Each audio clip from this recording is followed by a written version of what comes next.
जे बियाणं काढलेलं आहे हे पूर्णप्रमाणे कोणतंही जरी बियाणं घेतलं हे सारं सिलेक्टिव्ह, म्हणजे याला स्पेसिफिक गोष्टीचं ट्रीटमेंट देऊन हे बियाणं आम्ही ठेवलेलं आहे. म्हणजे आता याला जे छोटे छोटे बर्ड्स निघत आहे याच्यातनं आपल्याला पुढे हिची लागवड करायची. आता 1000 किलो हे बियाणं आहे, 1 एकराची यात लागवड होईल. 15 फूट लांबीचा बेड तयार केलेला आहे. याला हाईट जवळ 1.5 फूट ते 2 फूट आपण हाईट दिलेली, म्हणजे हवा पण खेळती राहते. म्हणजे आता हे बियाणं पण मी लावतोय चालू वर्षी जे काय प्लॅनिंग करतोय पुढं माझ्याकडे सड राहणार नाही. मी आता एकदम फायनल सांगू शकतो. त्याचं कारण काय, पहिलं आणि सगळ्यात महत्त्वाची गोष्ट अद्रकीच्या बेण्याबाबत, की जेव्हा आपण अद्रकीचं बियाणं निवडतोय तेव्हा हे बेणं निवडताना तुम्ही काय काळजी घेतली, म्हणजे तुमच्या प्रॅक्टिसेसपासून तर बेणं काढण्यापर्यंतची माहिती सांगा. तर सगळ्यात महत्त्वाचं हे जे आम्ही बियाणं निवडलेलं आहे आत्ताच्या कंडिशनला, हे जे काही बियाणं आहे याला आम्ही लागवडी काढण्याआधी बियाण्याचा प्लॉट असल्यामुळे त्याला निमेटोड न लागण्यासाठी पॅसिलोमायसिस सोडलेलं आहे. त्याच्यानंतर बुरशीजन्य आजार पुढं बियाणात यावं नाही पुढच्या प्लॉटमध्ये, त्यासाठी आम्ही त्याला ट्रायकोडर्माचे मातीमध्ये असताना ॲप्लिकेशन देऊन घेतलेले. म्हणजे हे जे बियाणं आहे शेतामध्ये निर्जंतुकीकरण करून त्याच्यानंतर पुढं आम्ही काढलेलं आहे आणि त्यानंतर याची साठवण आम्ही परत ट्रायकोडर्मा मारून ठेवलेली आहे साठवण करून. म्हणजे हा सगळ्यात महत्त्वाचा विषय आहे, की बऱ्याचदा आपण अद्रकीचं बेणं घेतो, दिसायला अगदी फुगलेलं धिप्पाड आणि सुंदर असं दिसायला अद्रकीचं बेणं घेतलं जातं आणि हे बेणं जेव्हा आपण लागवड करतो त्यानंतर सडीची समस्या खूप मोठ्या प्रमाणावरती येते जेव्हा आल्याची फुगवण चालू होते यावेळी. पण ही सडीची समस्या काय येते तर त्या समस्येचा दोष हा नेमका बेण्यामध्ये असतो. जसं आता अभिंनी सांगितलं की त्यांनी नेमॅटोड्स म्हणजे सूत्रकृमींसाठी बुरशींसाठी त्याची योग्य ट्रीटमेंट केली जैविक निविष्ठांच्या माध्यमातून, जैविक नेमॅटिसाईडच्या माध्यमातून, जैविक बुरशीनाशकांच्या माध्यमातून.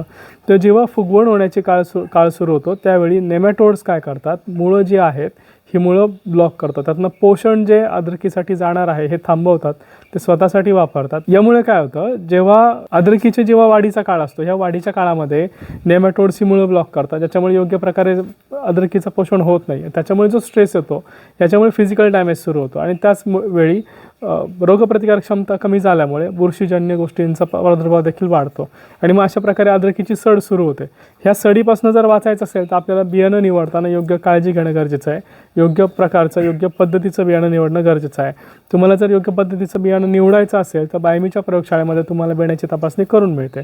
आता आपल्यासोबत अभिजित आहे, आणखी काही माहिती त्यांच्याकडनं घेऊया. की अभिजित, आता तुम्ही सांगितलं की तुम्ही ह्या गोष्टींची तपासणी केली, तर मला एक सांगा तुमचा अनुभव काय आहे की जेव्हा तुम्ही बियाणं निवडताय तेव्हा कुठल्या पद्धतीचं बियाणं हे चांगल्या प्रकारचं उत्पादन देण्यासाठी आपल्याला मदत करतं, म्हणजे काय प्रॅक्टिसेस त्याच्यासाठी असलं पाहिजे? बियाणाची निवड करताना असं 1-2 दिवसात प्लॉट निवड होत नाही.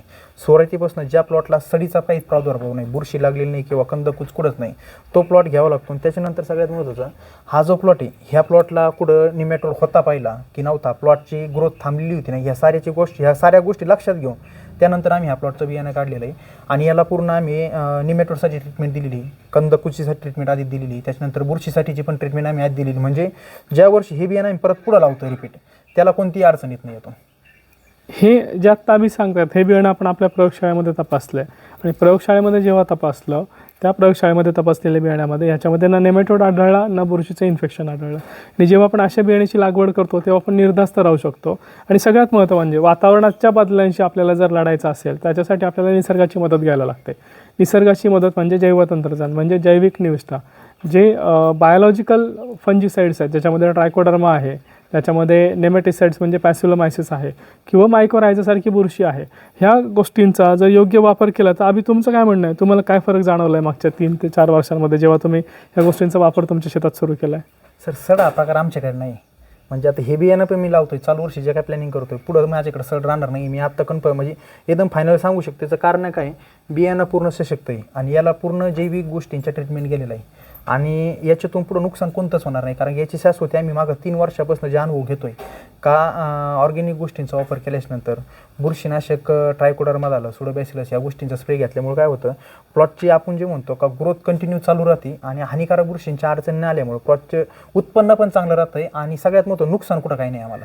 ICARचा मिलेनियर फार्मर पुरस्कार दिल्लीमध्ये, त्यानंतर BBC केलेली डॉक्युमेंटरी, याच्यातनं अभिजित कशा प्रकारचं काम करतात त्याची तुम्हाला कल्पना येईल. मागच्या 3 वर्षांपासून सातत्यानं रेसिड्यू फ्री विषमुक्त अद्रकीचं उत्पादन अभिजित घेत आहेत आणि तेही प्रत्येक सीझनमध्ये भाव जरी कमी असला तरी तुम्हाला त्याच्यामध्ये प्रॉफिटेबिलिटी येते. उत्पन्न आमचं जास्त आहे, उत्पन्न जास्त आहे, कंपल्सरी उत्पन्न घेतो. 18 ते 20 टनांपर्यंत उत्पन्न जास्त आहे आणि विशेष म्हणजे उत्पादनाचा खर्च कमी आहे. तर अशा प्रकारे योग्य प्रकारचं बियाणं निवडल्यानंतर, योग्य प्रकारचे उपचार त्याच्यावर केल्यानंतर आपण आपल्या अद्रकीचा उत्पादन खर्च कमी करू शकतो आणि चांगल्यात चांगल्या दर्जाचा माल त्याच्यातनं काढू शकतो. तेही बदलत्या वातावरणाला आपली अद्रकी सहजतेनं तोंड देऊ शकते, तिथेही काळजी करण्याची गरज उरत नाही. तर हे जे बेणं आहे अद्रकीचं, हे रेसिड्यू फ्री बेणं, प्रयोगशाळेमध्ये तपासलेलं बेणं अभिजित यांच्याकडे उपलब्ध आहे. जर आपल्याला बेणं घ्यायचं असेल तर खाली अभिजितचा संपर्क क्रमांक दिलेला आहे, त्याच्यावरती कृपया संपर्क साधावा. संशोधनातून समृद्धीकडे सोबत बायोमी म्हणजे खर्च कमी आणि उत्पन्नाची हमी.